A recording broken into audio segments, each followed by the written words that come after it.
Hello,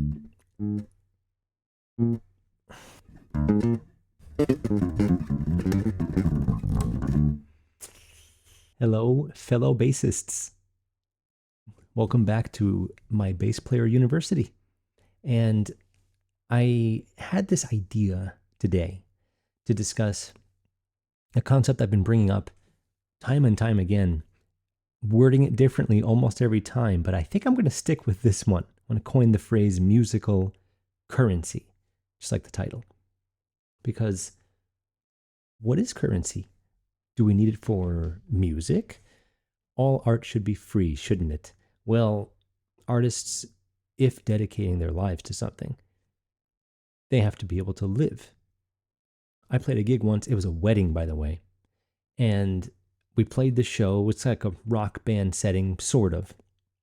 And then, to the delight of all the people that were there, I grabbed a shaker, a shakere, actually, an African percussion instrument, and the head of the band grabbed the djembe, strapped it around, walking around with the djembe. I'm walking around with the shaker, smiling, laughing. It's great. Then this guy, and he might have been a little drunk. What are you going to do? It was a wedding. Comes with me, and look at me, right? I'm just a deadbeat with tons of hair. Of course not. Hey, get a real job. And I'm shaking away. And I'm shaking, and this is how I eat. So it's funny what happens when entertainment's needed or when artistic services are required. An exchange of currency should necessarily be required because that's the give and take. That's the ebb and flow of everything. So what is currency? It's something that gets you the things that you want. It's something that can get you the things that you need. Usually looks like this nowadays. Maybe this will end up in a museum someday. Who knows? Who cares? And while certain types of currency, gold in particular, you've got to sift through the mud. You've got to sift through things to get to it. And I think musical currency is no different. So what is musical currency? Primarily, as far as I'm concerned, what people are lacking when they want what they say I have, for example, the ability to grab a song super fast, the ability to play almost anything without really having to put too much work in to begin with. Now, here's the catch. I've already sifted through all the mud. I've already sat in the woodshed, 10 hours of practicing straight with no lights on, just so I can't even look at the bass. Been practicing countless hours. So when you see results, you see the fast results plus all of the work I put in before that. That's the sifting to find this gold. So what is musical currency? It's primarily, other than rhythmic proficiency and technique, of course, but that comes with any instrument and it's different for every instrument. It's scales and it's chords. Wait a minute. How did these images get there? Anyway, scales and chords essentially make up musical currency. Having those things in your pocket will give you access to any style, any position, any starting finger. That's how you get what you want musically. It's essentially the only way. If you have a song that utilizes D flat 7 and you don't know what that is or how to really use it or how it works, you're not going to be able to make that transition. Somebody can tell you, yeah, fourth of A is D flat. Great. But how does it work? How do you use it? Are you in the right octave? Are you ascending or descending? Is it going to a G flat chord as expected, as dominant seventh chords often do? Or is it doing something completely different? Perhaps it's a tritone sub for G7, going to C major instead, or C minor. There's a million ways to look at it. It could just be standing alone all on its own. It could be the 4 chord of a blues progression. Now, me speaking this way, this is all the work.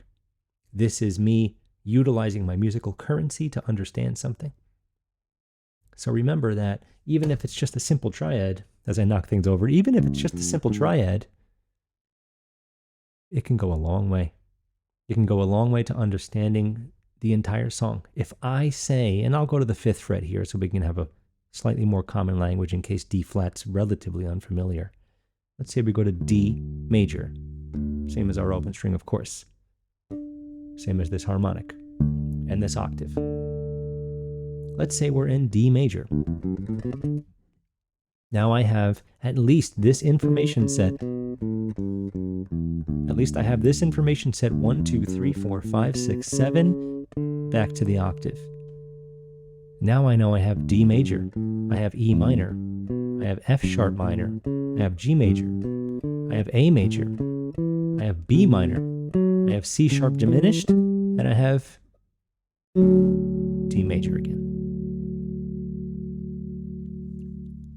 So that alone is enough information to almost already be able to predict what a song is going to do if it's in D major. This is musical currency. This gives me the chance to learn a song on the fly very quickly. I heard a minor chord. Didn't sound like it was the relative minor at 6. Maybe it's the 2 or the 3 chord. You never know. We're using a leading tone here. We have C sharp. Perhaps it's the 3rd of A major.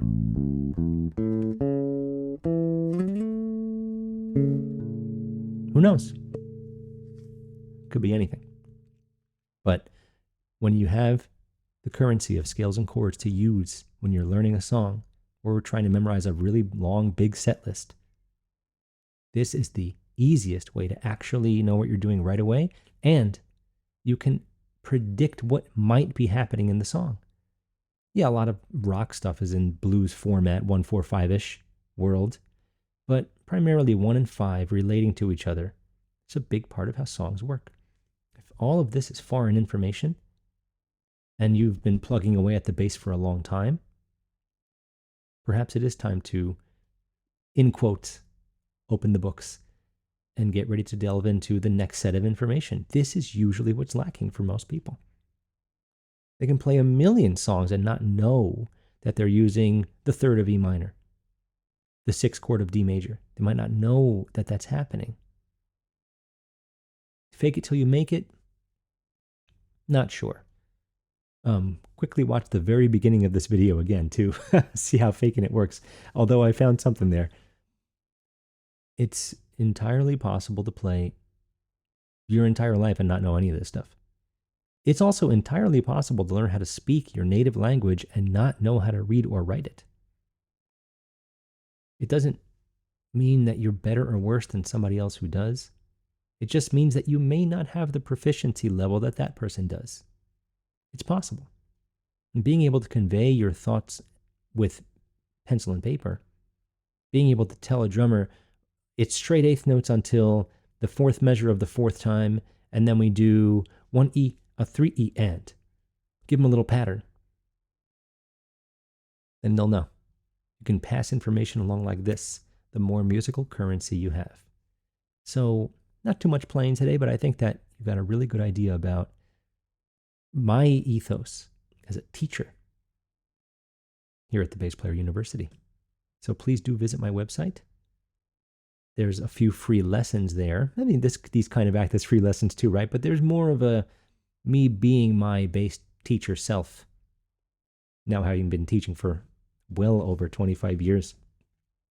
And keep in mind that growth is inevitable at the Bass Player University. You're surrounded by people doing exactly what you're doing. You get a syllabus so you know what's coming every week in our 2 classes a week. You get weekly progress reports with essentially an entire essay from me about everything you've been doing, good and bad. And you get a little grade every week. And then at the end of each month, at the end of each syllabus, we get a fun test to really see where you're at. This includes playing.